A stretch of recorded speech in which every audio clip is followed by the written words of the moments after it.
maybe 12 to 20 something officers just lined up in riot gear. They had on like white helmets, and then they had their nightsticks, and it was almost like an army brigade, like they were waiting for something to happen. And then I knew my brother was dead when, as my mother and I were walking through like all of those officers, I literally saw one of my brother's best friends that used to come over our house all the time banging his head against the wall, and it was blood just like profusely gushing out of his head. And when I saw Chuck doing that, I said, I know he's dead. I know he's dead. So, okay, what I have to do now is be strong for my mother, because this is what Clint would do. There was no reason for that cop to shoot him in his back. There was no reason. As a family, we were shocked at the verdict because of the way my brother was killed and shot in the back. We thought that, it was a close case. We were kind of clueless as to the judicial system and how it really works, and how the police are primarily not held accountable for things that they do. I'm thinking to myself, my brother didn't deserve to die. He didn't deserve to die in the manner that he died. And he's just dead. And that's it. He's dead. Nobody was held accountable. If anything, he was held accountable for his own death.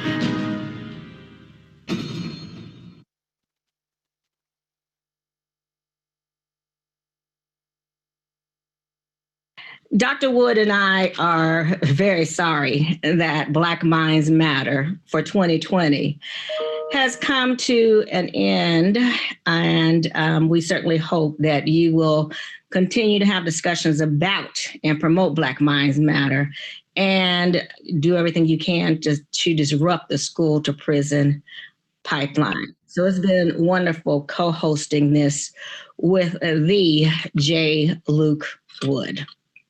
So what I want to do in this short time is do like a recap of the course. We have stated in Black Minds Matter over and over and over again that we have to look at achievement gaps, opportunity gaps, expectation gaps, and how this contributes to the school to prison pipeline. And a major focus has been special education overrepresentation, disciplinary overrepresentation, as well as gifted education and advanced placement underrepresentation. You've probably seen this diagram before, but it's just to reiterate that we are focusing on the school to prison pipeline. I am by no means going over all of those data. You have the video, you can take a screenshot at your will, but this is why we have a focus for 2020 and forever on the school to prison pipeline.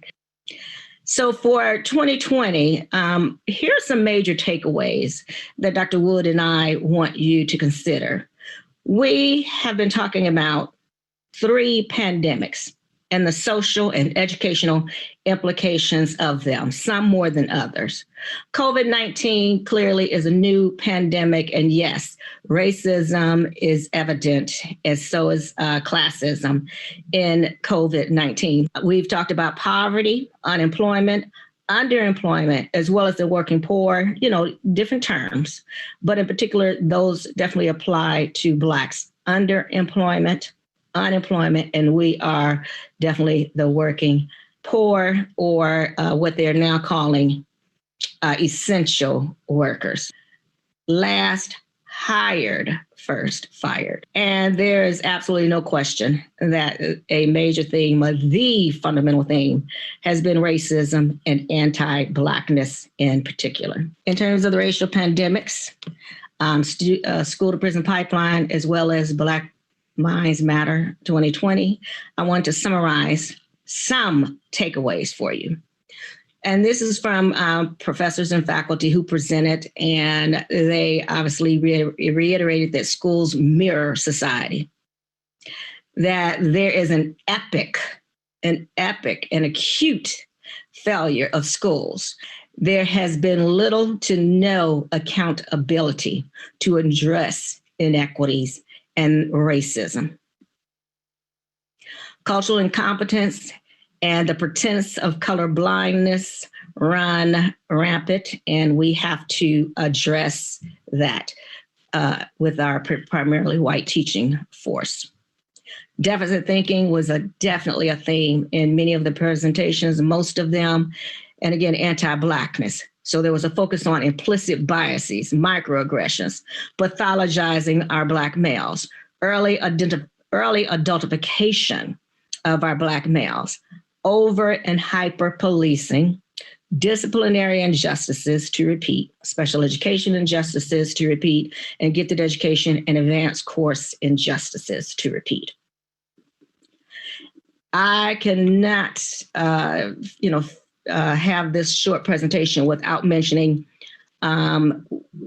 Wood and Harris's focus on disdain, distrust, and disregard. It was mentioned as many times as possible. And I hope that you all have that concretized and will hone in on that in your work to be equitable and just, to break, to disrupt, to stop the prison pipeline from school. So a few notes. Presenters talked about how resilient our Black males are. I mean, we do the best we can in adapting to our circumstances. So we are, for the most part, strong people. We have no choice. So resilience, it is part of our culture, and just how we have to survive and cope with all this that's going on. The school to prison pipeline can be broken when equity guides all of education and society. And trust and relationships are fundamental. We can't say that enough. And I have to also say that a common theme was we need more Black educators, not just classroom teachers, counselors, educational psychologists, administrators, school board members, etc. This is one of my favorite diagrams by Luke and Harris, and it just reiterates what was already said. So you see, there is a theme from every Black every Black Minds Matter course, not just class, but course. And this is very visionary and brilliant, and an explanation for why we have to link Black lives and Black minds. This is a reiteration of what was said earlier, but just a phenomenal picture that captures what we've been talking about, what the issues are. I just could not do this presentation, this short talk, without this quote by Gloria Ladson-Billings. And it was mentioned earlier, and it says, it's about this denial of innocence. Again, the adultification of our children almost from birth. So the paradox of Black boys' experiences in school and society is that mainstream perceptions of them vacillate between making them babies and making them men. Their childhood evaporates before they are 8 or 9 years old, when teachers and other school officials begin to think of them as men. The once cute boys become problematic men.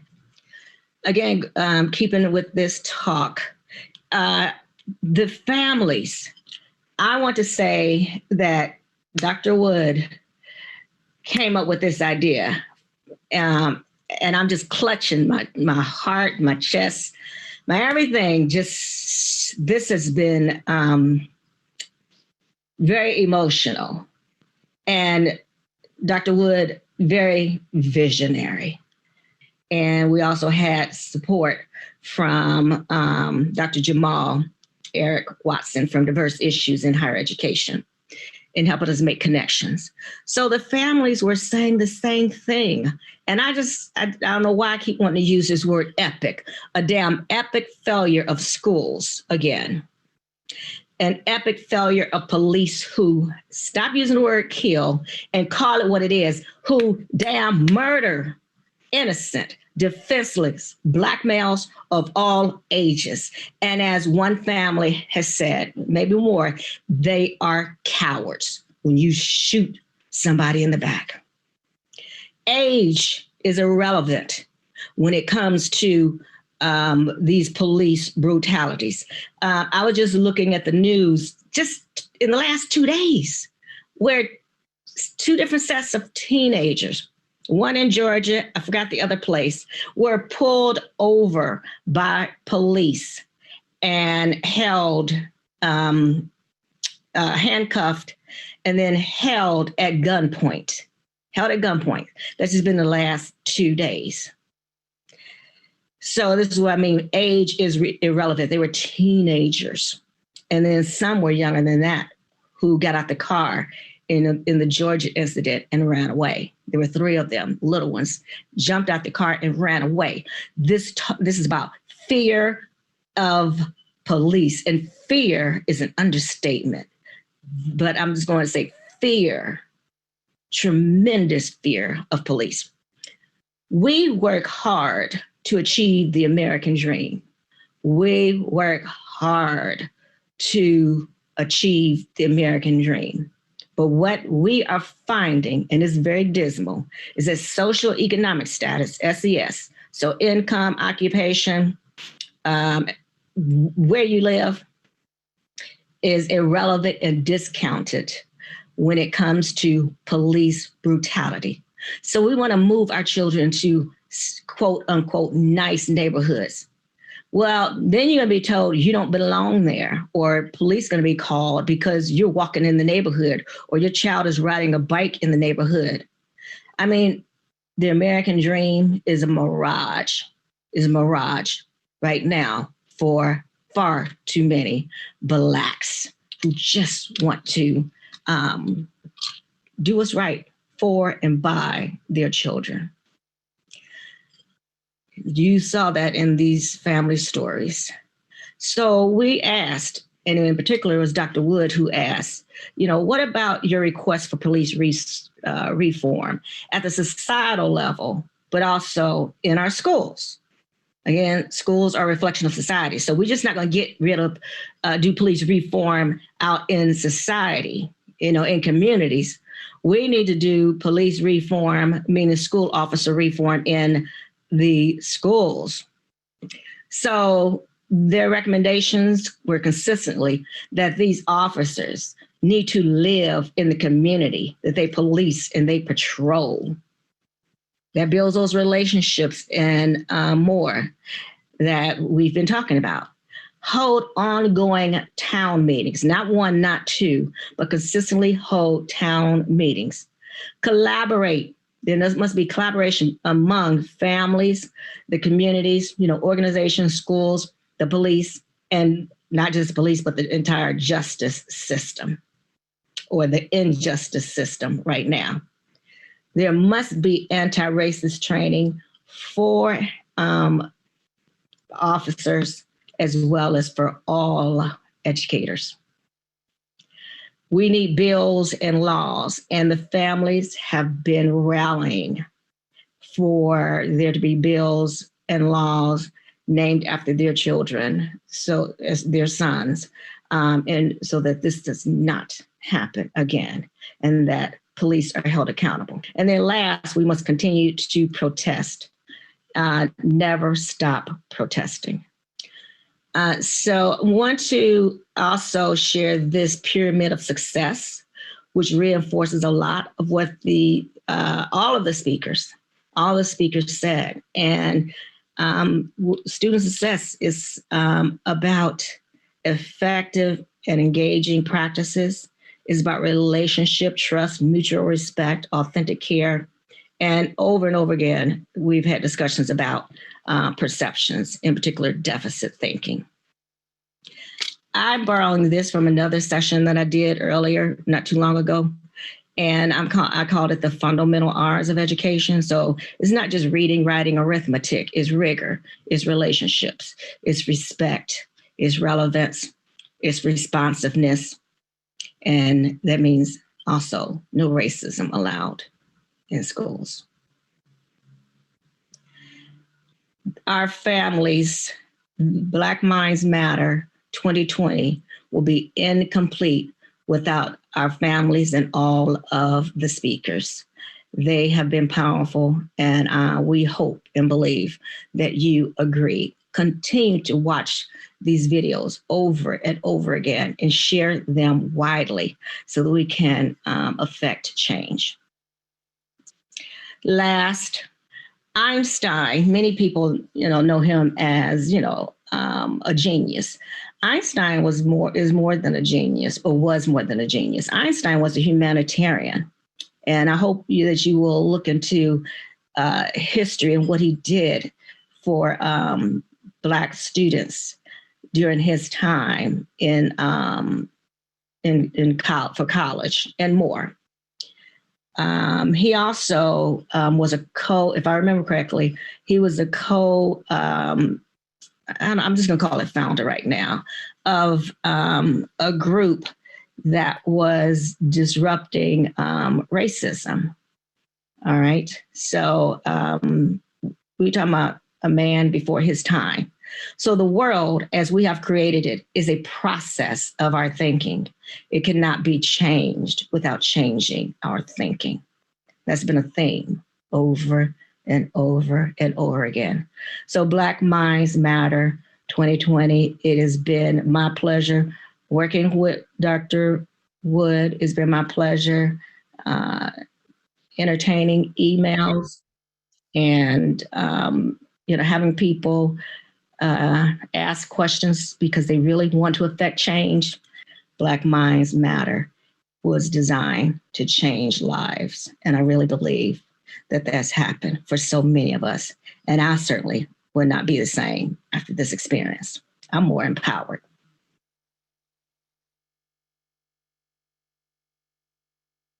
All right, everyone.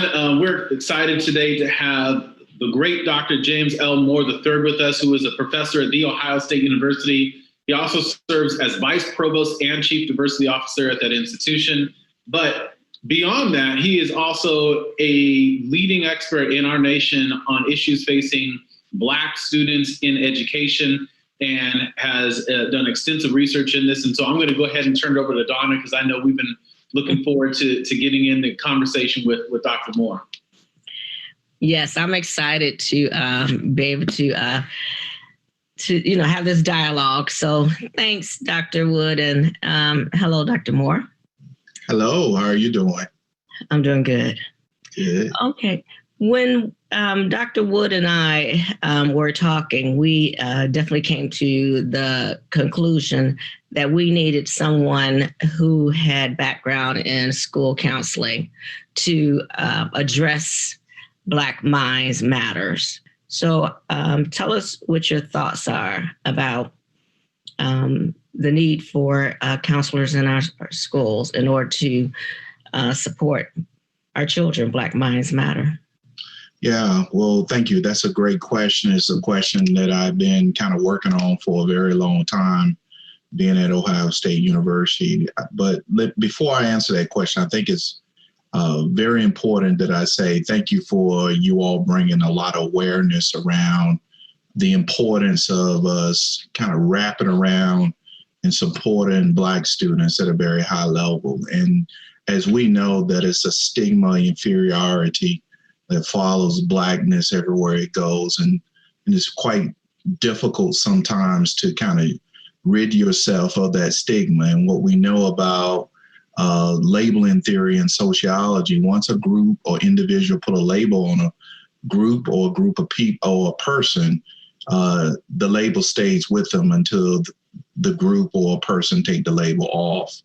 And so with that, it creates a heightened level of anxiety, psychological impact for so many Black students. And when we think about particularly those who attend schools where they tend to be under-resourced, and oftentimes you find them in contexts like urban spaces and rural spaces, oftentimes there's a void or dearth of school counselors that are already available to those students. So getting back to it is that many of our students are hampered with life circumstances, oftentimes highly correlated with their zip codes. And that's the ones who may not, who come from families with meager resources. But I think I would be remiss if I didn't highlight even Black kids who go to very affluent, highly resourced schools. They're oftentimes impacted equally because they're neglected, and their sense of humanity and their academic prowess is oftentimes not affirmed. We see malpractice at a very high level in our school systems, and oftentimes even with school systems with lots of resources. We lose sight of the fact that even higher income Black children still don't get the education and the support that they need. Oh, I certainly do. And when you look at some of the, the NAEP data, the achievement gap tends to be much wider or bigger at families who make $100,000 a year compared to Black families who make $100,000 a year compared to white families. The achievement gaps tend to be much vast than those on the low end of the continuum. Dr. Ford indicated my background is counseling, and part of a study we did looking at Black males in engineering, we kept hearing people when they entered specific domains, and that was at the height of Dr. Claude Steele's work around the stereotype threat. And Dr. Steele's work suggested that when minorities and women don't do well, it has more to do with the stereotype threat.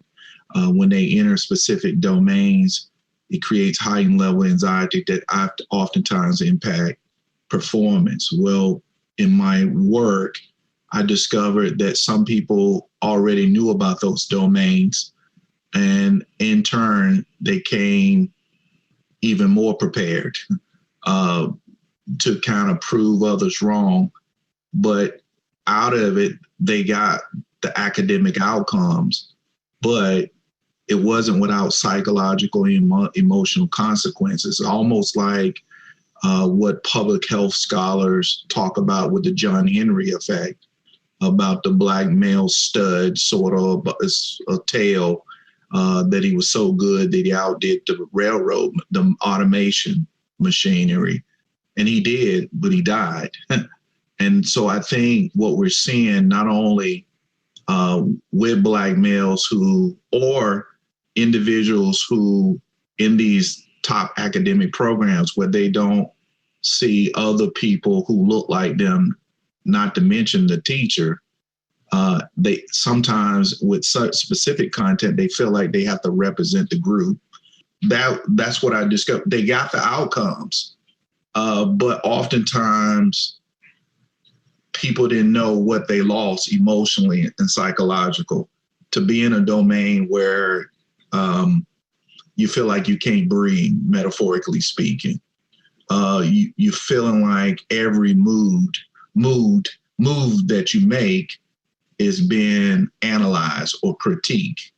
I think we see this quite more frequently from many of our youngsters who might live in a pretty diverse, affluent, or middle-class community where they, to some degree, they've learned how to cross borders, if you will, but it doesn't mean that they've really developed a true comfort level. The prove the wrong syndrome I think is very important. And you hear a lot of people say they prove somebody wrong, but oftentimes you spend so much energy and time trying to prove others wrong rather than prove that you're right. In terms of that I am capable, I'm just doing what I'm supposed to. And these are the extra dilemmas I think so many Black students experience in domains like Ohio State, as well as where you are at San Diego State as well.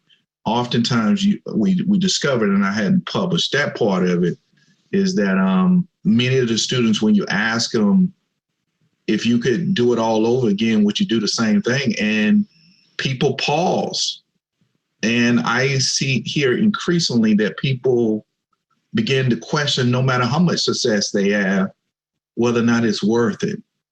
And that's what I find quite interesting. And the prove them wrong syndrome. When you were just talking, the term that came to mind was a Pyrrhic victory. And that's a hell of a choice.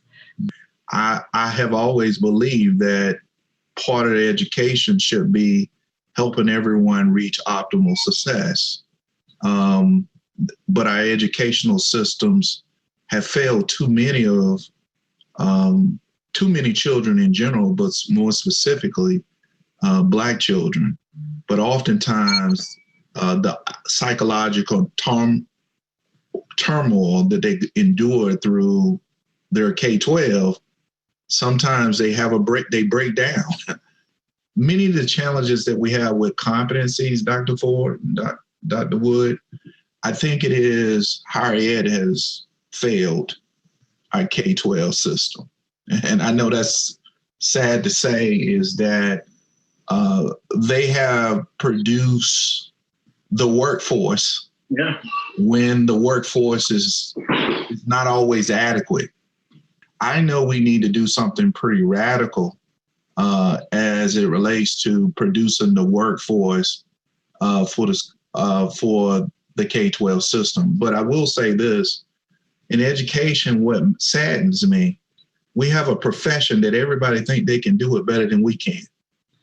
And that creates problems. And much of the things that I see and takeovers and people, oftentimes it's not any better than what it was. In fact, oftentimes the data suggests it's worse. And I think we live in a world of desperation, that we're not making decisions that are driven around data. We're making decisions around politics.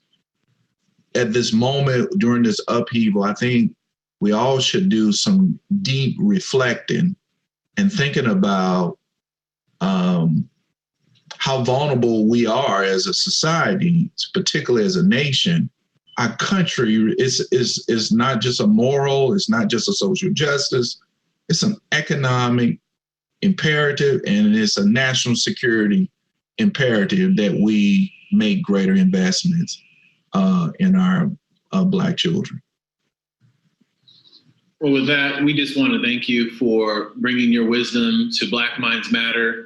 Thank you for what you're doing and the time you take away from your families to do this work, because you all are precious gems to our academic community as well as our non-academic community.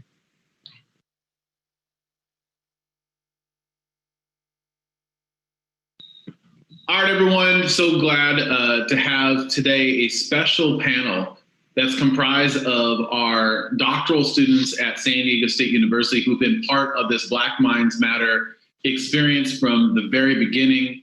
I'm going to first begin by having each one of them just briefly introduce themselves and the work that we're doing before we get into some more substantive issues. James, would you like to go first? Yeah, sure. Hello, everyone. My name is James Bolden. I am currently a doctoral candidate in the Joint Doc program in San Diego State and Claremont Graduate University. Thanks. Sam? Hello, everyone. I'm Sam Scales. I'm a third-year doctoral student with San Diego State and Claremont Graduate University. Michelle DeJournette, and I am also a joint doctoral student with SDSU and CGU, part of the inaugural Black Minds Matter class, which was amazing. And I'm so grateful to be a part of this group. Hello, everyone. My name is Mohammed Abdi. I'm a first-year joint doctoral student at San Diego State University and Claremont Graduate University. Thank you all for being here in the class Black Minds Matter. Do you all want to share what happened in San Diego and the genesis of that? All of this stemmed from Alfred Olongo being murdered, from my point of view, being murdered by the police. I remember that particular day. I was up at Claremont Graduate University with a cohort of mine. We had class up there. And once we heard about what was happening here in San Diego on the news, we decided to get in the truck, miss class, take the 2-hour drive back to San Diego. And we actually attended, I don't know if it was called a rally at the particular time, but it was just a bunch of people gathering in El Cajon City where this happened. And we went out there to join and see what was going on and to be a part of the movement that we could see before our eyes happening. And there were so many people, including myself and my cohort, that was just very emotional about what was happening. But it actually happened here. So it took on an entirely different meaning for us. And so once we made it back to San Diego State, for class like the next day and to campus to do work the next day, the entire mood of the Black students on that campus was very somber. And we got to this point where we felt like we had to do something. So, and especially with the joint doctoral students, we started banding together and trying to figure out what could we do. And at that point, that's when Dr. Wood offered us a space to meet with just Black students to get our feelings out. And that's how the group of Black Minds Matter formed, and it was born out of that. And it gave us an opportunity to vent, to be frustrated, to cry, to have all of these emotions that we felt like we couldn't have outside of that particular space. So I'll yield to one of my co-partners. So thank you, Sam, for saying that. And so it did initiate, right, with the murder, as you said, and I agree with you, of Alfred Alongo. And since then we've seen, unfortunately, many more murders of Black people. If you think about the genesis of this class on really emanating out of the murder of Alfred Alongo, what are the parallels that we were trying to draw in terms of what we see in policing and what we see in schooling? I came to America as an immigrant, and my parents, always instilled in me the importance of education, how education's, the passport.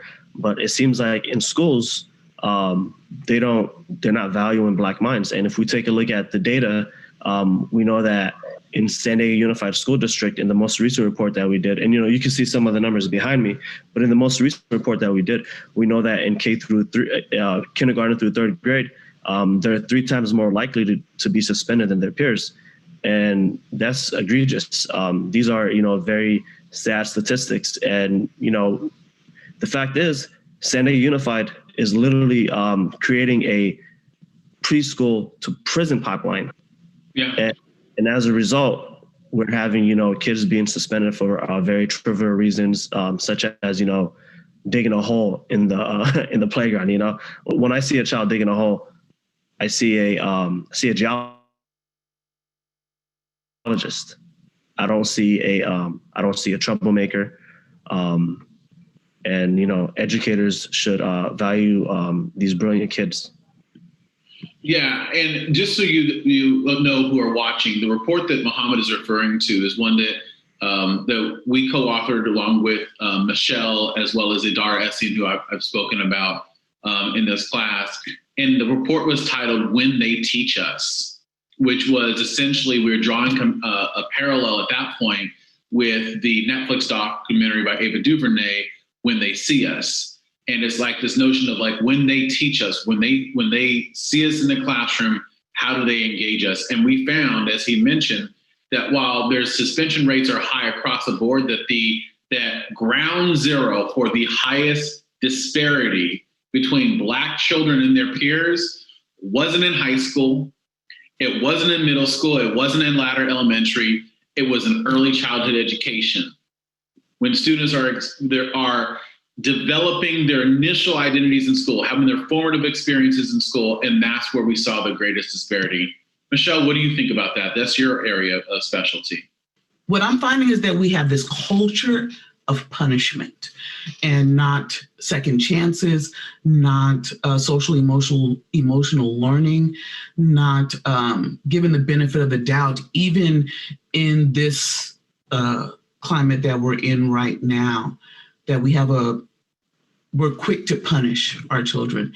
And that seems to be trickling down even to our earliest and youngest students who are being taught through these actions that they don't belong in school, that school wasn't meant for them, that they're being labeled as troublemakers. And that just sets them up for this negative connotation and labeling from our school systems, our teachers, and our administrators. I think what's interesting is the distribution of resources and so the unequal distribution of resources when it comes to schooling, but then we're overfunded when it comes to policing in our communities. Like, I think that our focus needs to be on capturing information that tells a real story, so that we can make those definite correlations between, as Abdi mentioned earlier, the preschool to prison pipeline, and really speak in depth to that. When you hear these events take place, like, how does it make you feel? What I wanted you to think about, like, one word that helps to describe how you feel when these incidents continue to occur. Who wants to go first? It's for me, it's extremely traumatizing, right? Because it took me a while to actually watch the George Floyd video. You know, I had heard people talking about it for about a week, and I was like, I can't watch it, because I see, as I have several times before, I see myself in him. It's a very traumatizing experience to think that a man can cry out for his mother in that type of situation, and the other person has no remorse. For me, my word is hurt, because it's just this repetitive thing that you keep seeing happening in the news, and you become numb to it at some point. And I think of my son. I have a son that'll be 27 in October. So I think about my own son, my uncles, my cousins, my friends, and this could even be me as well. It's like it's open season on Black men. Dr. King said, "We shall overcome." But my question now is when? My word, I was trying to grapple between fear and anger, but I think James hit it. It's trauma. I wanted to share quickly a very personal story of my own when Tatiana Jefferson was killed in her own in her own living room, shot by the police when she was playing video games with her nephew. And shortly after that, maybe a couple of months after that, I heard noise, chatter around, and sirens on my own street. I opened my own front door of my house, and there were two police officers standing in my front yard looking for someone. And I just remember opening the door and like, whoa, and one of them turned around and said, "Everything's okay, go back into your house." But I'm just remembering that initial feeling of, oh my God, why are you in my yard? And remembering Tatiana Jefferson being shot and thinking, could that have been me? All of these events make me feel scared, honestly. I feel like whenever, I get pulled over or like I engage with a law enforcement officer, I have to choose whether I want to stick to my civil liberties and rights or, become the victim of another senseless murder. I see constant videos of, law enforcement engaging with, other demographics, right? And, those people are, exercising their rights. I feel like I have to choose, if I want to exercise my rights and possibly get shot or, comply with whatever the officer wants to do to me, whether, he wants to pull me out of my car by, choking me, as we recently seen. So it really puts me in like a really tough position, and I'm honestly scared. Anger, trauma, hurt, fear, scared. The word I would use for myself is exhausted. Sometimes what people don't realize is that people expect us to be a rock when sometimes we feel like a bag of pebbles. We don't feel like there's much we can really have even left to give because of the constant. And I think that the word trauma is a great way of phrasing it. But I also think it goes back to what Tyrone Howard said in our first session, which is that trauma is framed as it being endemic to our communities. Like it's us, it's our families, it's our communities. In reality, no, it's not.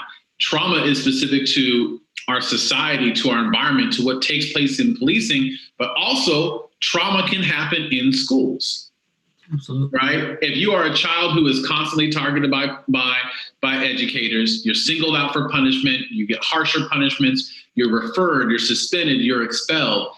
What effect does that have? Right. It's definitely going to affect your position, your mind frame, your desire to learn, your desire to even go back to school. You know, Dr. Walter Gilliam says that, you know, there are 3 indicators of your highest risk of being suspended is big, black, and boy. So we know that definitely affects at the very beginning your attitude toward education and your sense of belonging for being in school. What do we need to do, whether it's at the educator level, the macro level, systems, what do we need to do to change what we're seeing? Thank you. I would say that we need to intentionally train educators on their own biases, right? Yep. Shows me that. But I want to push back a little bit. Is training really where we need to go? Can you train someone to educate a child who they don't see as human? Wow. Training is part of it, but the other major part would be recruitment. Yeah. Well, let me just say that I fully believe in training, 100%.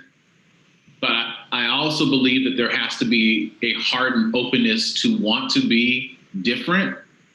And that's why when we talk about bias, like everyone has bias. Everyone is bringing it into the classroom and minoritizing and marginalizing our students. So it's not whether or not you have bias, because everybody does. The question is, once you know that, are you willing to do something different? And if the answer is no, I would say they don't belong in the classroom. James. I think that what I'm taking from what everyone is talking about is empathy and educating themselves, right?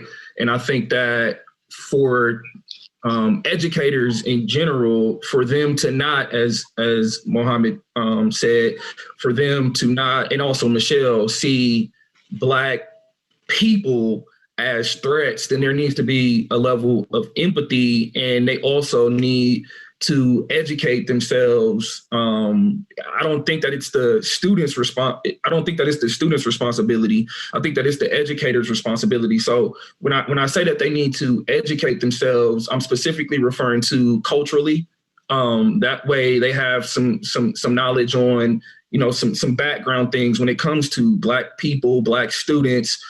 You can't empathize with the other person or that student, then it's hard to even communicate with them, right? And I think that's a big thing that also needs to occur. In addition to, as I mentioned, educating themselves on some of the different cultural things that play a role when you have a Black student sitting in your class.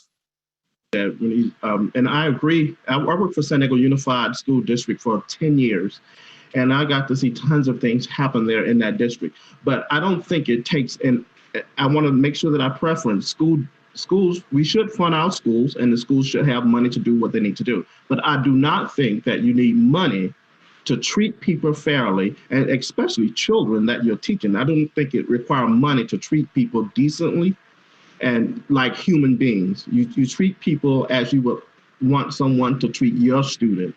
I think that our colleges should build relationships with high schools so that we can recruit out of the high schools into colleges to get the type of teachers that we want, train these students that want to be teachers to actually be teachers. And I think that once you match people with the communities that they're coming from, learning is going to increase. Because if we look now, at least in San Diego Unified School District, most of the teachers are young white females that come from middle class families that went to high schools and with all white students and had almost little to nothing to do with Black students. So when you bring these students into the Black or urban neighborhoods and expecting them to have empathy for these children, you may run into a problem, which is what we're seeing. And another aspect of that for me is having courageous conversations. We have to have these courageous conversations around race, especially during the, like Muhammad said, teacher trainings or personal development. We have to be able to have these courageous conversations about race. And if you're not being uncomfortable in those conversations, then they're not courageous conversations. My goal is to have an anti-bias education in early childhood class mandatory for every child development and teacher credentialing student. They don't understand that we don't want you to be colorblind and we don't want you to treat everyone the same. Right. That's a cornerstone of racism, that colorblindness is not the goal. As an educator, I think that empathy is something that you should lean on first to try to develop an understanding of that experience as opposed to rejecting it and negating it and telling them that's it's not real and we're more progressive and all of those things that you hear. So my biggest thing is just, empathy. But there's a professor, Dr. Valerie Pang at San Diego State, that has an article out where she speaks about validation. And validating students is a huge thing for me. And that's whether I'm teaching that in public school or at college level. Validate the student, and you'll be amazed at how that relationship can grow and thrive and cut down on some of the issues as well that we see or that teachers say is in public schooling. So validate your students' teachers. And you said and you used that quote from the United Negro College from the mind is a terrible thing to waste. Absolutely. And Donna Ford has said that a mind is a terrible thing to erase. Correct. And then we heard Shante Needham say that a Black mind is a terrible thing to erase. But I guess my response to all that is you will throw away what you don't value. Mm-hmm. Absolutely. So it's not that the education has been wasted from our end. It's that our schools, our colleges, and our universities have yet to do the job that they are tasked with doing when it comes to our community.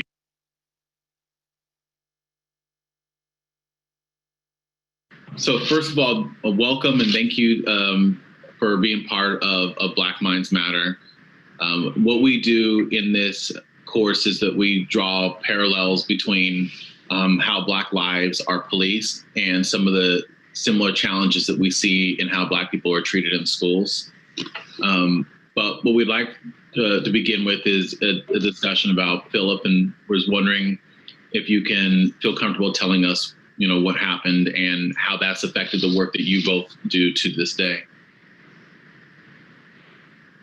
Well, three guys came to the house on April the 10th of 1990, and they told me, your son was shot, and they taken Phillip Pannell to the hospital.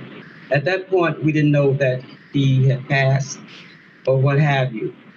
So we just got dressed and went right to the hospital. And it was pouring down raining that day.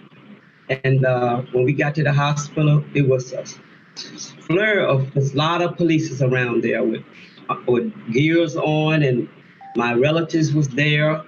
And we saw this young guy that was his best friend was like hitting his head against the wall of the hospital wall. He was bleeding a lot. And then they just told us to come in and sit down and have a drink of water. And when he told me, a glass of water, I just threw it off the table. And we went in and I saw him and I rubbed him up and down, and he got colder as we stayed in there. He got colder and colder. I'm getting choked up. I didn't even know I was going to do this. Then we came out the hospital, and so much stuff happened then. And after that, they had so many marches. I know I went to the hospital that night, so I don't know what happened in the riot, but I heard about the riot while I was in the hospital. I just passed out. And my daughter can take it from there, but we had a hard time going through life, getting jobs, and dealing with this. We was called all kind of like we was destitute, and like I wasn't a good mother, and it was so many things we were called through this time. And you know, we just went through a terrible ordeal through this. Yeah. Ooh, I know that was, well, thank you for sharing and, you know, bringing up, you know, raw emotions. Yeah. And anyway, thank you for sharing. And we know is very hard. What was his age and what was he accused of doing so the audience knows? And I did say accused. Accused, yes. He was, they was coming through a park and they got a phone call that he had a starter pistol.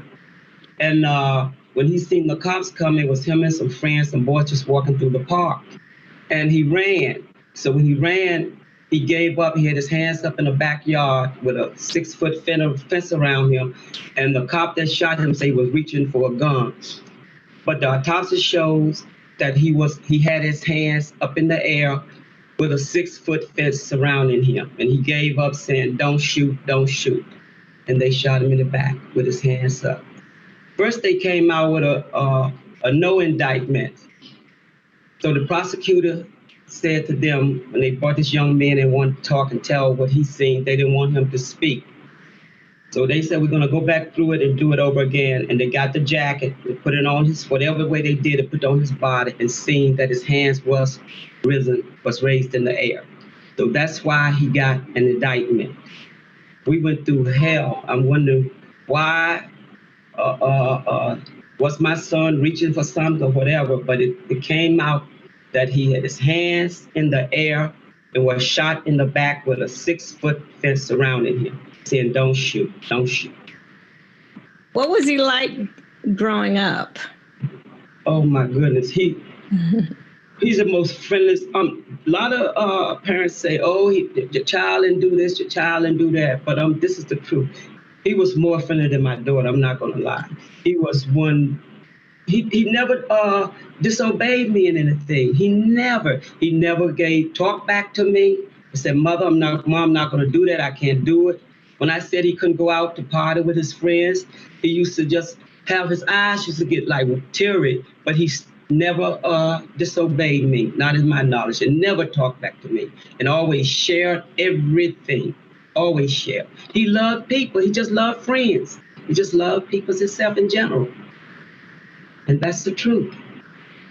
I see you shaking your head, Natacha. What do you recall about, you know, growing up and school experiences?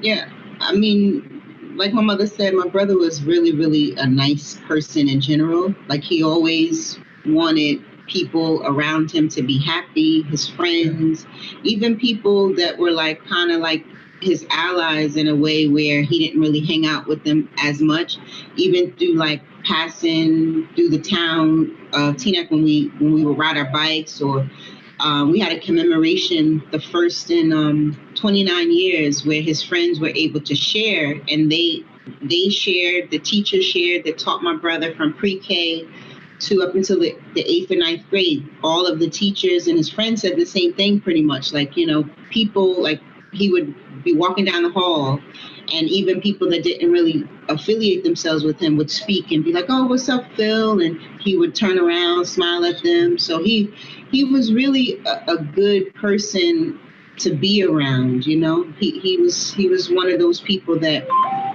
people really adored him, like loved being around him. Yeah. Okay. And thank you both. What were some of his hobbies? I mean, like what hobbies and interests, and then like what were some of his plans for the future? Well, I know he's still, at 16 years old, he still played with those little green army men. He used to take a line and go across the bed and like them doing a comeback. He still loved those wrestling men, those big wrestling men and the wrestling. He still was into all of that. And like the little car racing, I used to give him this car racing thing that goes on his leg. He still had that child mentality. He still was a kid. And he wanted to go, what did he want to be? He wanted to do football. He loved football, but his leg got injured and growing up when he was in school, so he couldn't do that. So back in 1990, it was a riot, like it was like a rival, like Teaneck, Inglewood, New Jersey, Patterson. They had like this. They didn't want one to go to one town during that time. Not a riot. It was like back in the day when this happened to my brother, we moved. We had moved to from Teaneck because we lost our home. So during that time, it was like it wasn't like a beef where the LA gangs, it wasn't to that extent, but it was like a beef where if you were from a different town or something like that, and you were caught in a different town that you weren't from, then you were liable to get jumped or bullied or harassed physically, and unfortunately my brother at the time, he was experiencing a lot of different painful events. Like we moved in 89 because he was killed April 10th of 1990. So the year before, we had moved outside of Teaneck, we moved to Inglewood. And so my brother was being bullied a lot in the school system. And unfortunately, he would come home to me almost practically every day. Yeah. And he would say to me, like, Tosh, they won't leave me alone. And I was like, well, Clint, are you going to the administrators? Are you going to tell the teachers? Are you going to tell the principal? And he would say, yes, but they're not helping me. Like I would run into the teachers' classrooms, and this is a true story. He would tell me, and then the teachers would try to kick him out and be like, well, why are you disturbing my class? And then the principal at the time, may he rest in peace, he's no longer here. He was a Caucasian man. And he would go into the office and he would tell him, Principal Siegel, like, they're trying to jump me and things like that. And then he told me that the principal would send him right back in the hallway. So this is why I think that my brother kind of felt the need to protect himself, and he got the starter's pistol, but the starter's pistol could not fire. No. It was inoperable, and he wasn't the type that will try to pull a weapon on anybody. But like I said, at the time he was going through a lot. We lost our home. We moved to Inglewood. He was being bullied. My father wasn't around at the time because my parents had separated, and my brother really loved the home that we grew up in, so it was like so much going on. And I felt my heart really still goes out to my brother at the time because I feel like I could have helped him a bit more. Like I should have told my mother what was going on to the extent. But like my brother and I had like a brother and sisterly bond where we were really close, and we felt that my mother was working 3 jobs. Yeah. And we didn't want to bother her. But I wish I had have told my mom because maybe he would be alive, today. So.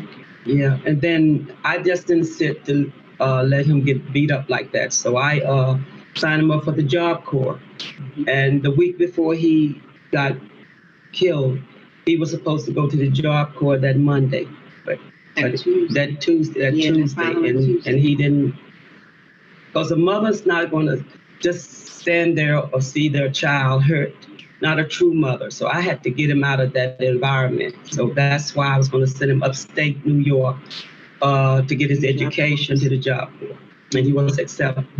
And what was he going to study in the Job Corps?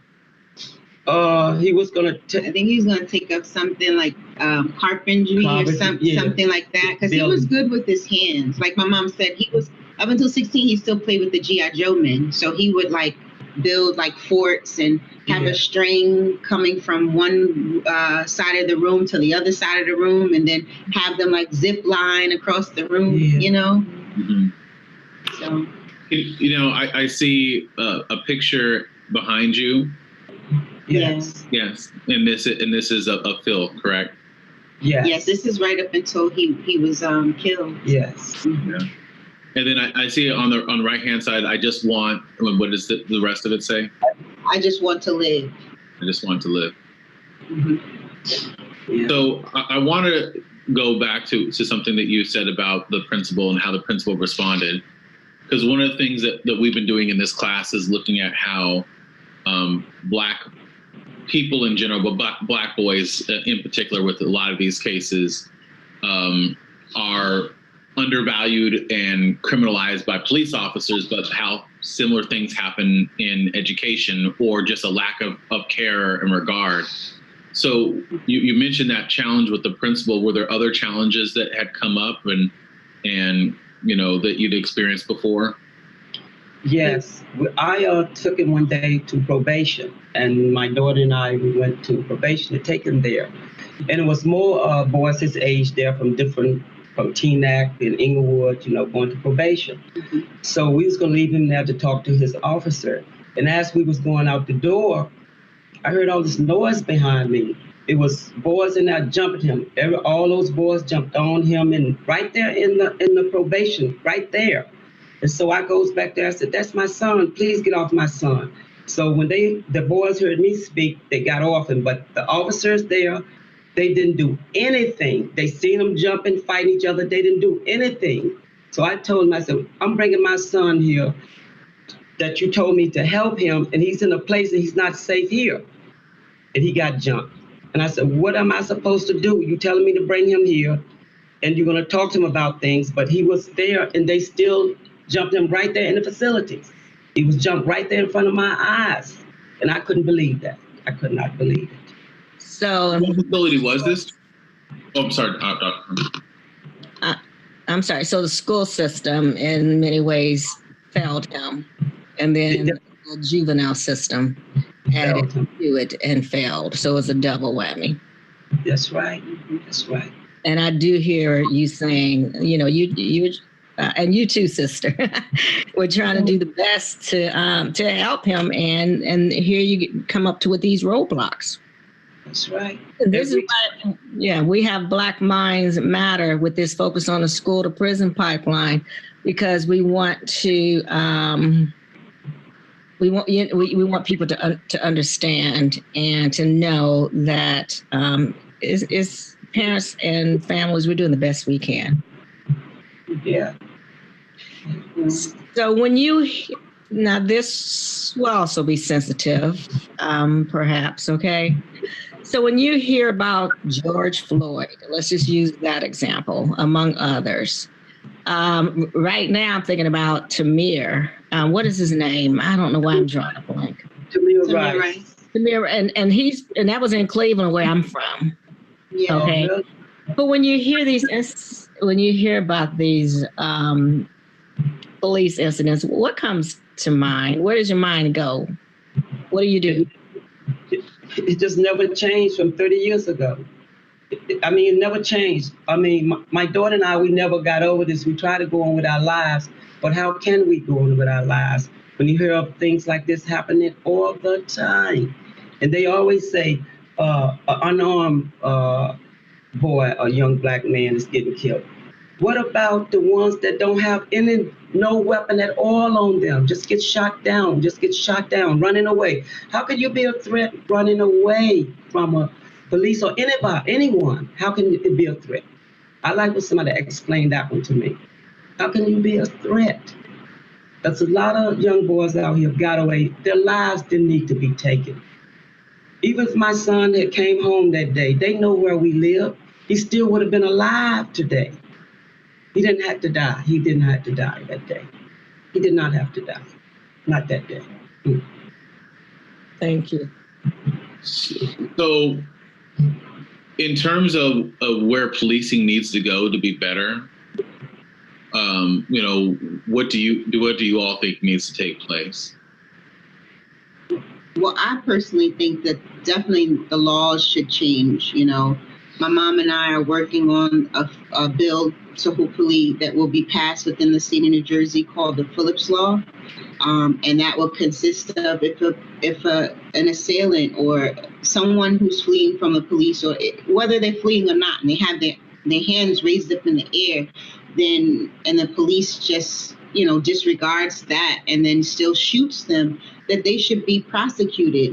They should be reprimanded or held accountable for that particular action, because it's like my mom and I, we talk about it sometimes. And back in the Western days, when the cowboys shot each other in the back, that was a coward. That was a cowardly move, and anytime you shoot anyone in the back, bringing it up to modern times, that's a cowardly move. And to me, to be honest, I really don't understand all these years later, hundreds of years later, we're still fighting for the same type of thing that we were fighting for way before my mother's time, way before my time, way before Dr. Martin Luther King's time. We're still fighting for the same thing. So. Well, I certainly hope that Phillip's, you said, act gets passed. And I honestly have to say, I appreciate you bringing it up. That's a cowardly thing. That is a coward. That is a coward. So you've offered some recommendations for law enforcement, but you also mentioned some challenges in education as well. What are some things that you'd offer as recommendations for school officials, how they can better treat Black people? Well, I definitely think that it should be more like town hall meetings with both the school and the town itself. I think that the officers that are being hired in particular towns, they should actually have to live in the towns at least for like a year or two and get to know the kids and get to know the community in which they serve, because as I go to different rallies, I usually state the oath of honor. Every police officer all across the country, all over the world, takes an oath of honor.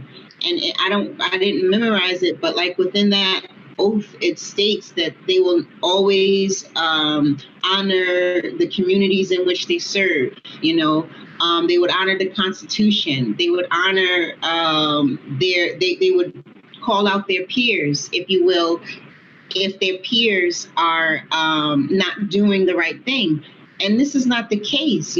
Officers, we see all the time when officers, they do call out their peers, they end up getting reprimanded or fired and things like that. So I definitely think that there should be the schools and the law enforcement should come together in terms of having like different forums, if you will, with actual law enforcement officials. I definitely think that should take place. Well, we're glad you mentioned schools, and because it's not just police outside of schools, it's about school resource officers. So what do you two think about the increase, the buildup of school resource officers? Police officers in schools. Mm-hmm. Yeah. Well, I don't necessarily believe that police officers should have a weapon in the schools, because that may cause the students to feel more threatened by that, because of the fact that if you're African American and you see a police officer walking around with the actual, the armed police officer, I know I would feel a little uneasy, especially the current temperature of the country. So with regards to that, I think that it should be more community policing programs. And if they were to be in the school, not like actually be in the school walking the halls with weapons and things like that, but kind of come into the schools and greet the students, if you will, and have like open forums like how we're having now, and talk with the students and hear the students out, because they have a voice as well, And not only that, I feel that we hear about this all the time. I don't want to say it's a racist thing, but when you have a white man that went in and shot the school, these little kids in the school, and you hear this guy that went and shot the church in Charleston, South Carolina, they got away with their lives with automatic guns, got away with it, with their lives. Even if they went to jail or whatever time they got, they still had their lives. And these people killed people. And they killed a lot of people, and we don't get away with anything. They just shoot us down, don't give us a chance, not a fighting chance. When you're dead, you can't talk about what happened or why this happened, but they get away to talk about why they did it and what drove them to this point to do this. And they even take them out to eat, to McDonald's or whatever, and feed them, get them something to eat. You tell me if the peoples of the world don't see that there's a difference, there's something is wrong with that picture. That's all I'm saying. And it's all over the world that this is happening. But they say it's not a racial thing. They saying that it's not a black thing or a white thing. What do you call it then when every time a white young boy or white man get away with it, with the lies? With the lies. What can we say? It's still like our hands are tied behind our back, like we're still hung by the tree, by the limb of a tree. It still seems like that to me right now today. They're just doing it a different way, and it's all out in the open. What they do not see is in the open. Just shoot them down for no reason. Well, that's a hell of an analogy, and I've had that same vision. Woo! I've had that same vision. So thank you both so much. Is there anything else that you would like to share? Yes, I would like for you all to keep this up, and especially in the school system, because the kids going to need the adults' help. Some of them going to go different ways, and some of them don't know which way to turn. And they need to be educated on their life, or what happened, about their history. They need to know about their towns, who the officials are, and they pay their tax. It's not a white town, it's not a black town, it's a together town. They all pay their tax there. They need to know what is going on in their towns. That's what they need to do. Go to PTA meetings, go to town meetings, know who's on the board of education, know all of these things. They will understand better, because I didn't do some of these things to find out about my child, because I worked so much. And that's why I blame myself for working so hard, and I had to support them. That's the blame I have for me today. You can never blame yourself for spending time taking care of your family. Right. That's what I did. This shows the so to speak, and maybe it's not the best word, but the sacrifices we make for our children. And we just try to do the best we can with our circumstances. Yes. Yes. And I just wanted to add that, to be a 13-year-old at the time and to lose my brother, he was my best friend. I'm in my 40s now. I have a 21-year-old son, and I'm still fighting for the life of my son, for the freedom of my son. I don't want it to be like where people think that this is something that my mom and I both enjoyed doing after 30 years, 1990 to 2020, that's a long time to be living with this grief and this pain and things like that. So my hopes to come out of Black Minds Matter, to come out of just Black Lives Matter, and not the hashtag side of it, but the actual side that Black minds and Black lives it does matter at this point. And us as Black people, we have to kind of join together and say no more, no more. It just blows my mind that we're still going through this. I just pray that eventually we don't have to go through this anymore, and that we get equality and justice for people that are losing their lives, And Aiyana Jones, she was only 7 years old when she was killed, So it's just mind-boggling to me, And I guess if I will say this, I will continue to fight another 30 years if I have to, That's just how I feel about everything. I'm lost for words, to be honest. For the past 2 months, my mom and I have been going to so many rallies, so many marches, from George Floyd, from Breonna Taylor, from Ahmaud Arbery, And then the list goes on, and I'm like, we keep on marching, but they're still killing us. And these police officers have jackets.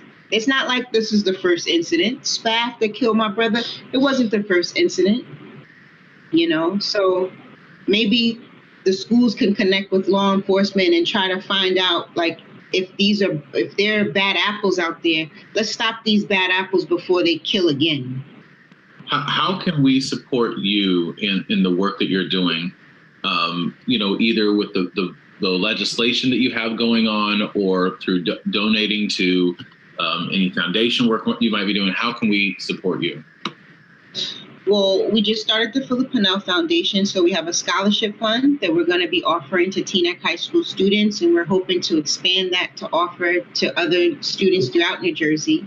So I can give you the link to the foundation, and people can donate from there, or the GoFundMe.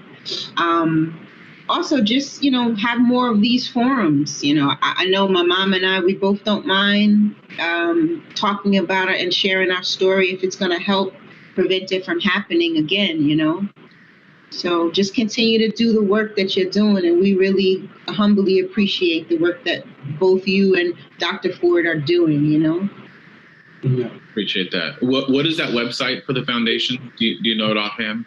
Yes, it's the PhillipPannellFoundation.org. Okay. And then there's the GoFundMe on there, because we're having the Tree of Healing Memorial, which was postponed from April 10th, which would have marked 30 years from my brother's death. We're having it on his birthday, which is October 3rd of 2020, in Tryon Park in Teaneck, New Jersey. And I know that you all wouldn't be able to make that, perhaps because you're not in New Jersey. So I guess spread the word, if you will. Absolutely. Yeah. We'll be there in spirit for sure. Yes, thank you. And it's called the Tree of Healing. We're not trying to bash anybody's head in. We're trying to pull it together, the towns, surrounding towns. We're not trying to bring back pain, but I know I have to go through pain to prevent this from happening again. Thank you again for sharing, and we appreciate you being on Black Minds Matter. Yes, thank you. We absolutely do. And thanks for your words of advice and, sharing real talk and your real story.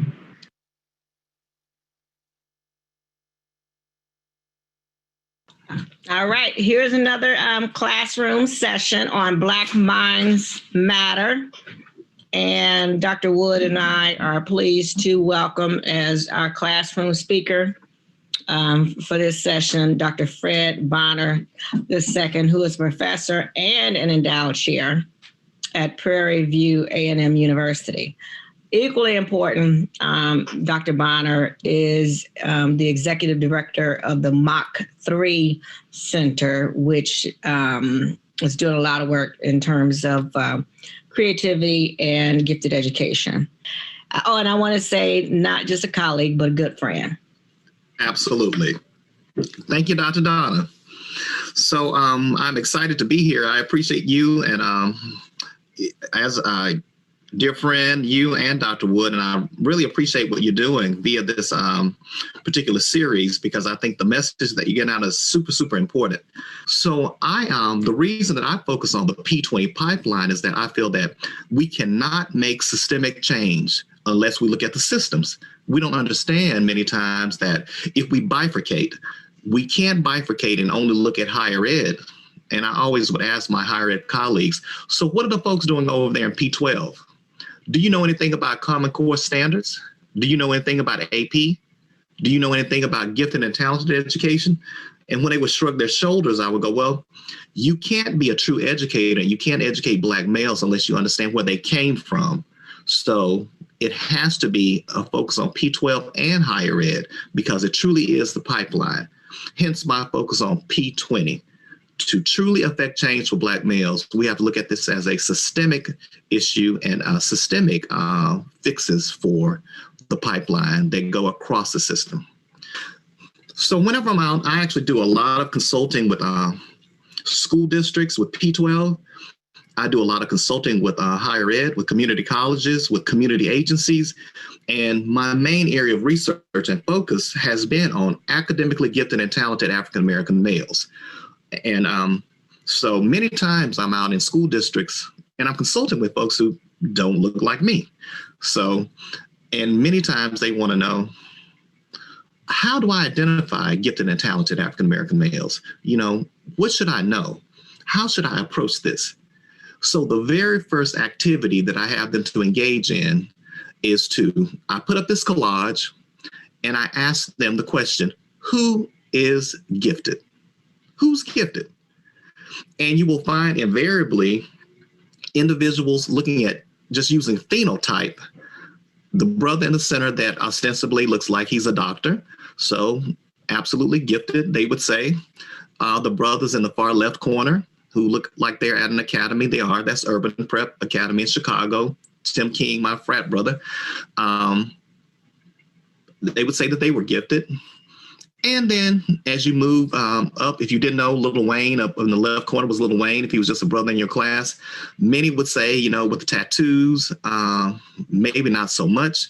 The brothers who are in the far right corner at the bottom, who appear to be in a chain game, and you could map onto that maybe they're incarcerated. So some people would say that, you know, those individuals, absolutely, they can't be gifted. But what we miss when we try to predict what giftedness looks like, particularly for Black males, many times those phenotypic characteristics belie who these Black males are.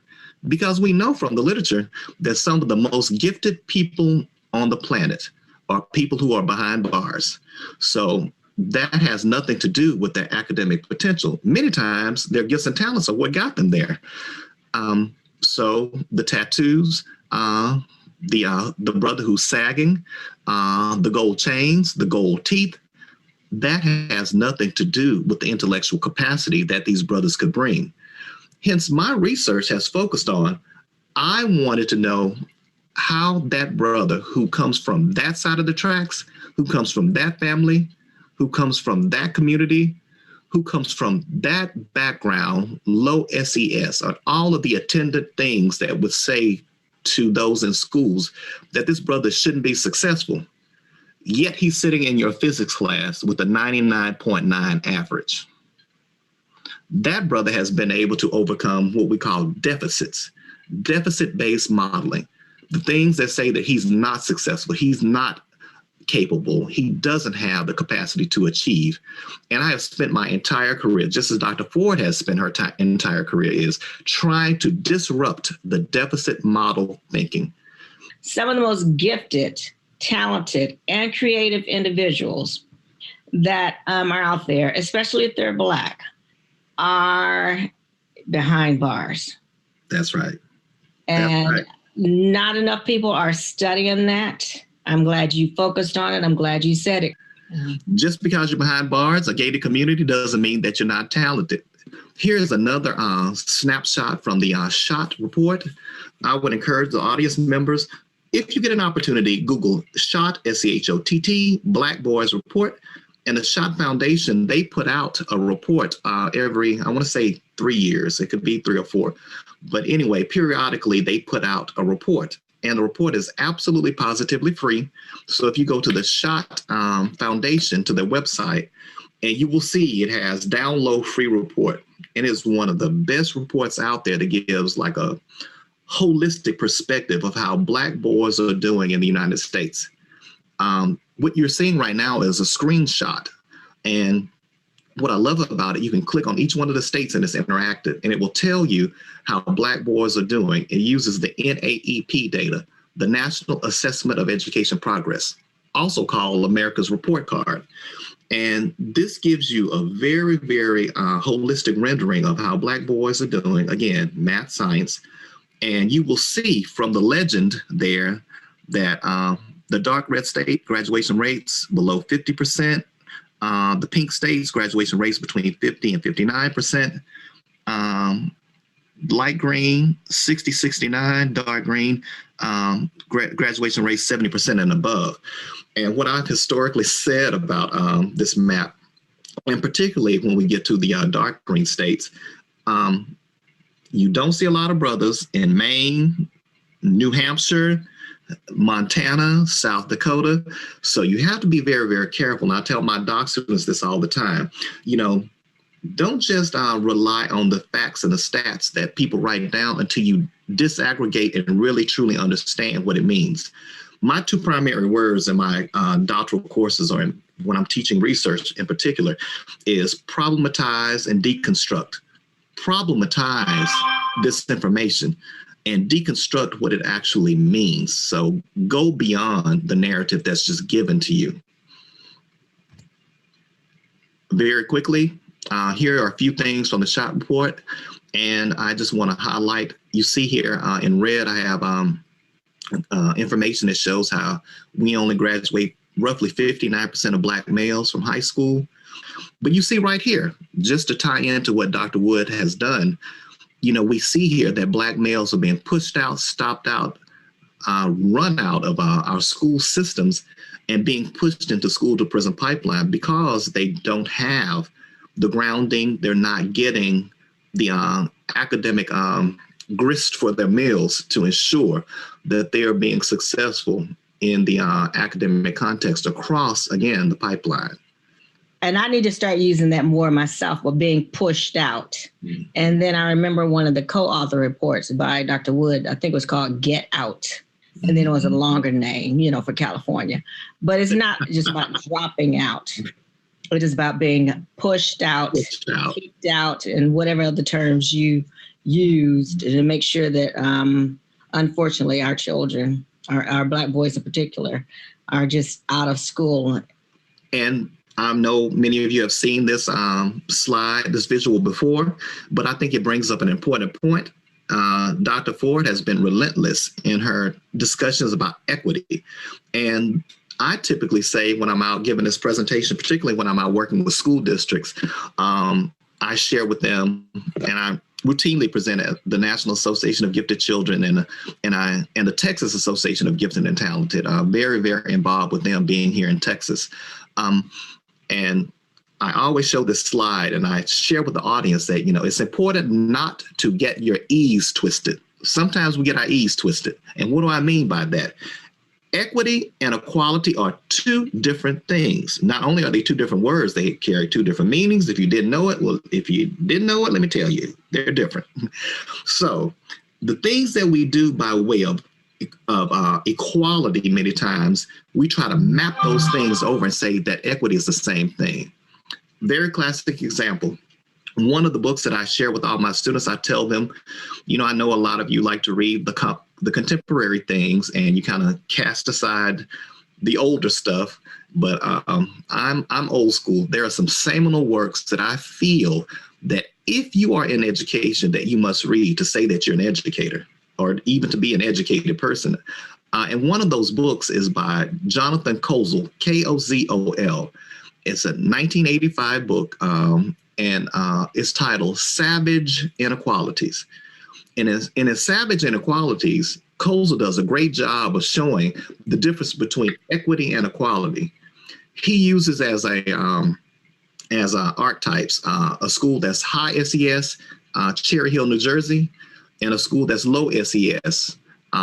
He uses East St. Louis, and he shows how, and he uses this little experiment by saying, we're going to give each school district $1 million. And you got to go back to 1985. $1 million was a lot of money. It's a lot of money now, but it was huge money then.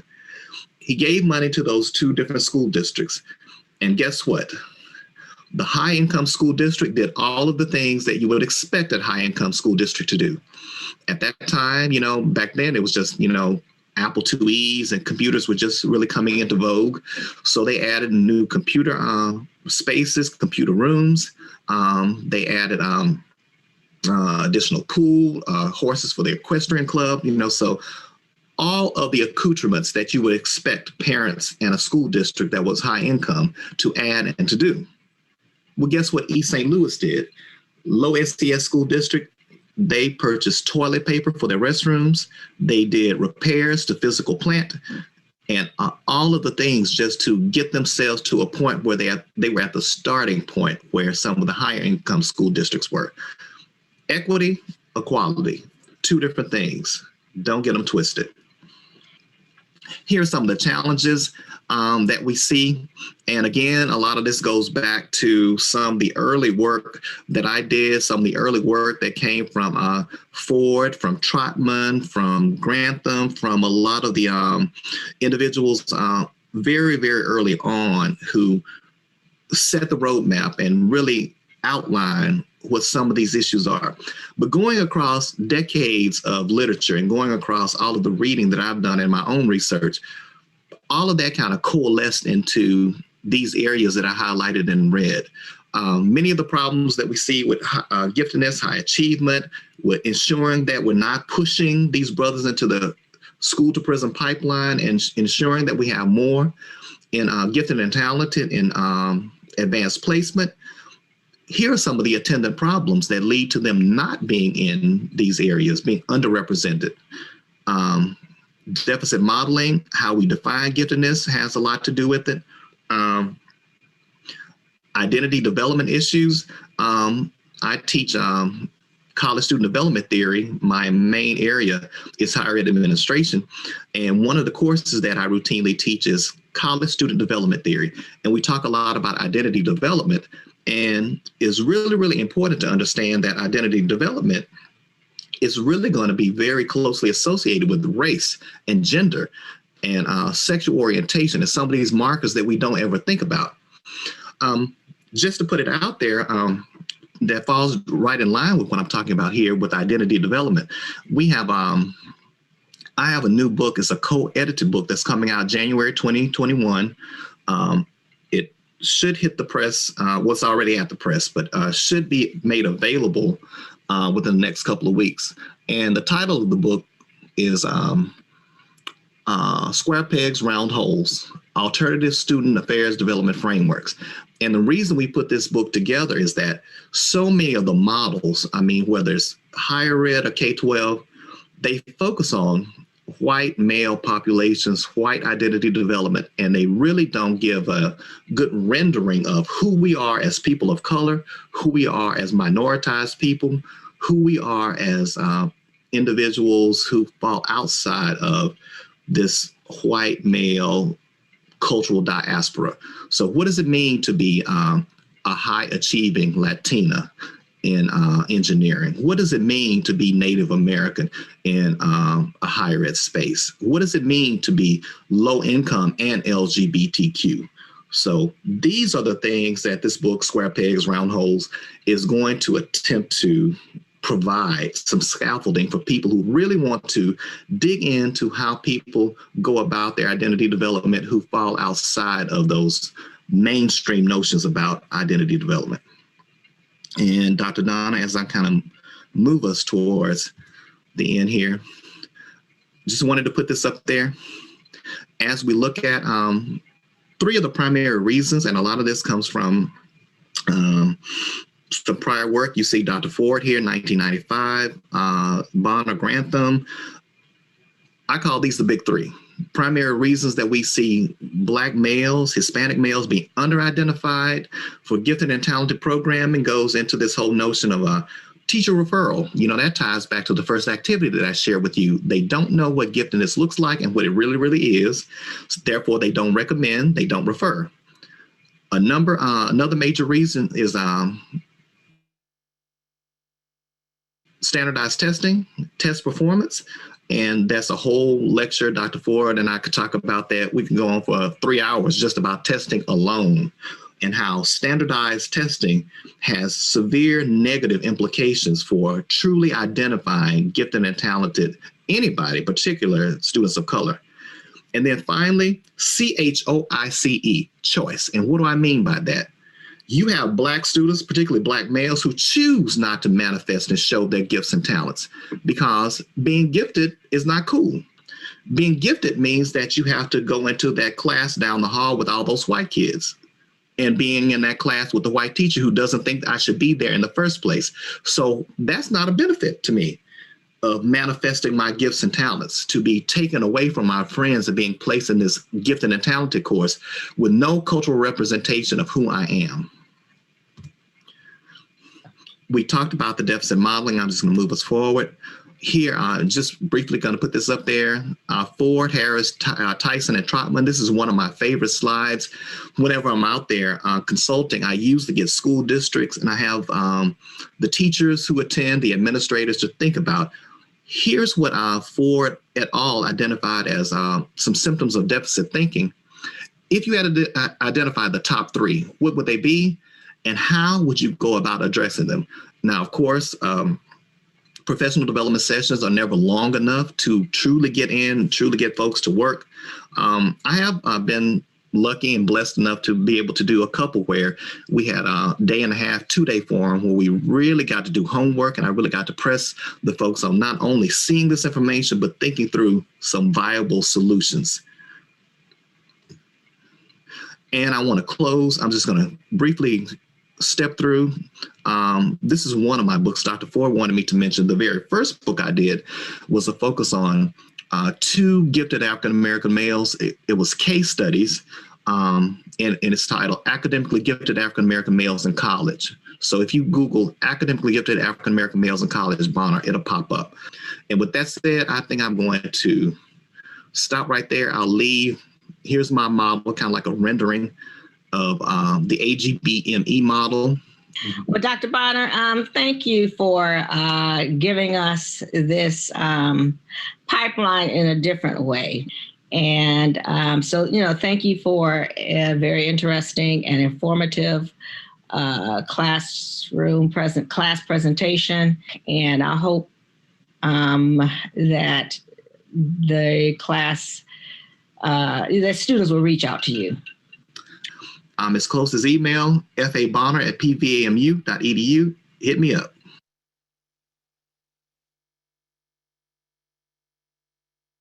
Dr.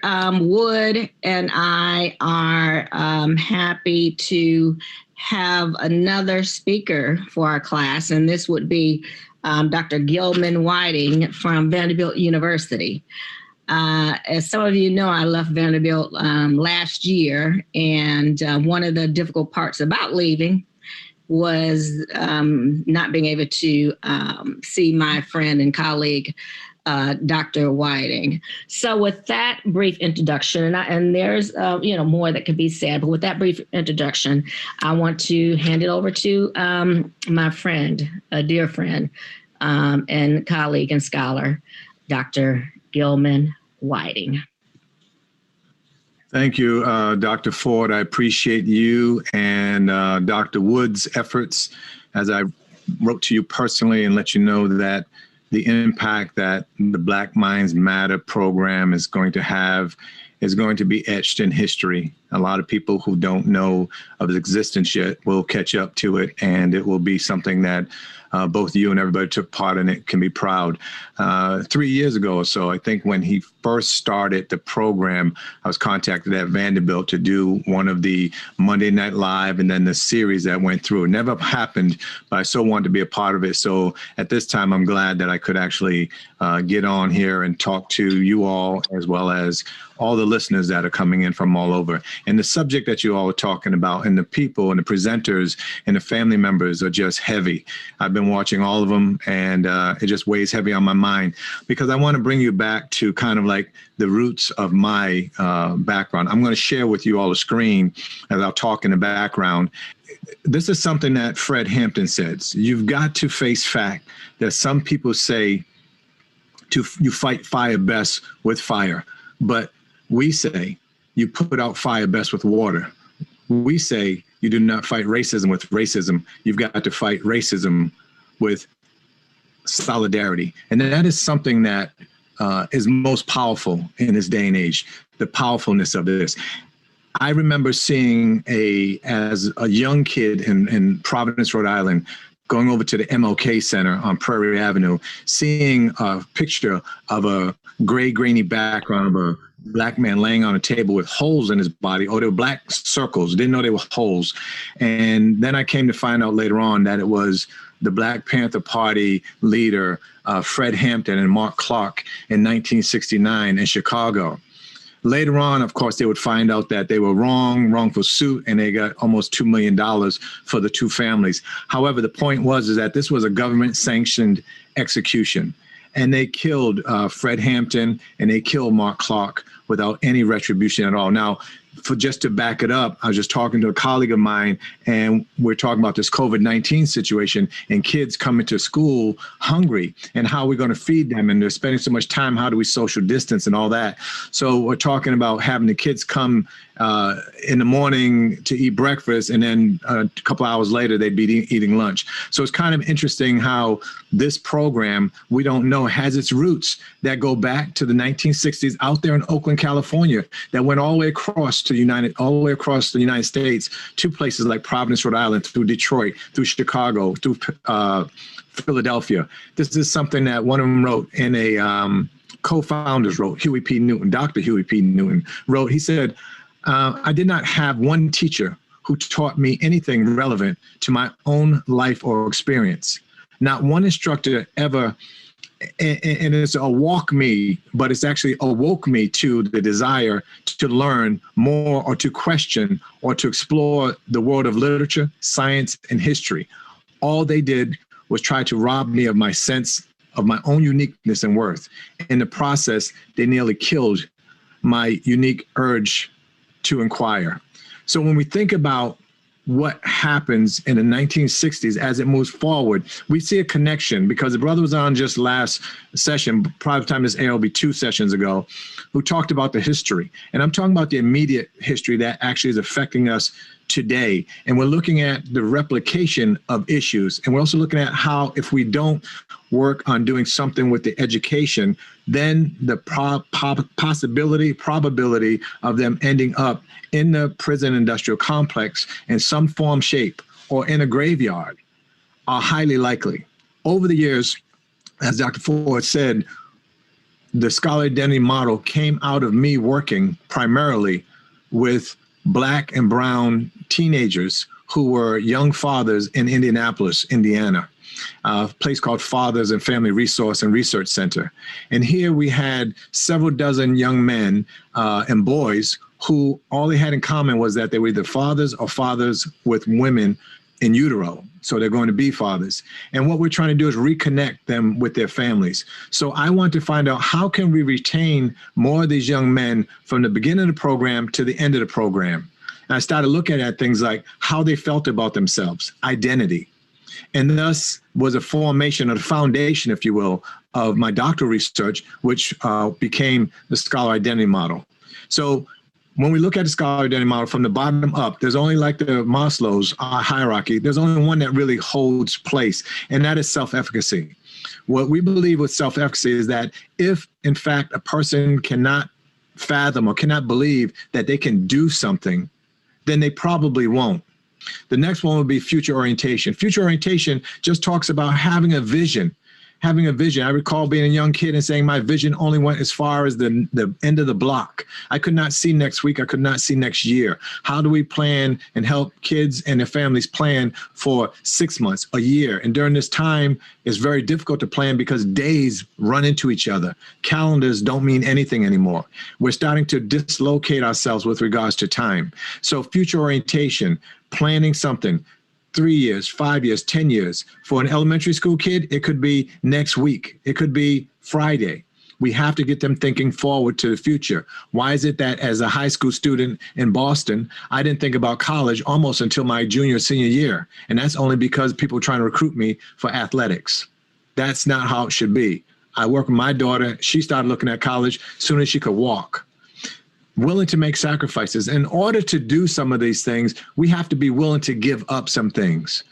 I recall playing with Dr. Ford saying that she said she had these shoes. She loves shoes. She loves clothes and jewelry. I'm sorry, Dr. Ford, I'm sharing. But she said that, you know, I felt good. I got rid of all these shoes and I gave them to so-and-so and so-and-so, and I felt good about it. And I said, look, all you did was make room for more shoes. And of course she laughed, and it was true. She made space for more shoes. What would you give up? Time with your family. What would you give up? Would you stop working? I recall working on my Ph.D. I had to quit my job. I had a personal fitness business. I had to cut my clients back to about 2 or 3 clients. I sold a martial arts school just so I could focus. So what would you be willing to sacrifice to get that next thing? No struggle, no progress. Quoting Frederick Douglass, 1857, sometimes progress is painful. Think about working out. You're going to be in pain, but hopefully there are benefits on the other end. Internal locus of control.